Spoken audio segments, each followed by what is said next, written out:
We start with the renewed international efforts to coax North Korea back to talks on its nuclear weapons program.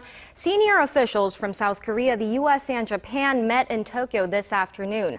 On the back of its recent nuclear deal with Iran, the U.S. hopes Pyongyang can be convinced to return to the negotiating table. Our Kim Hyun starts us off. The deputy nuclear envoys of South Korea, the United States, and Japan met for three-way talks in Tokyo on Friday to discuss ways to resume the long-stalled six-party talks aimed at the denuclearization of North Korea.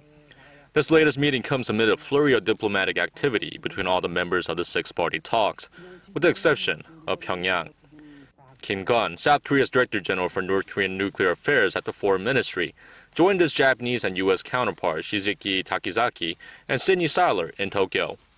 Seiler is the U.S. Special Envoy for the six-party talks and arrives at the meeting fresh from separate one-on-one talks with Kim and his Chinese counterpart earlier this week. Seoul and Washington have been stepping up efforts to revive the six-party framework, following the historic nuclear deal the U.S. sealed with Iran this month. There had been increased optimism North Korea could be tempted to follow in Tehran's footsteps. But the regime has vocally rebuffed efforts for talks on its nuclear program over the past couple weeks. Following his meeting with Kim in Seoul on Monday, Seiler said the two sides would try to apply lessons learned from the Iran deal to bring North Korea back to the negotiating table. Both South Korea and the U.S. believe China, North Korea's closest ally, will put more pressure on the regime to resume talks. The six-party talks that involve the two Koreas, the U.S., China, Japan, and Russia, have been stalled since late 2008.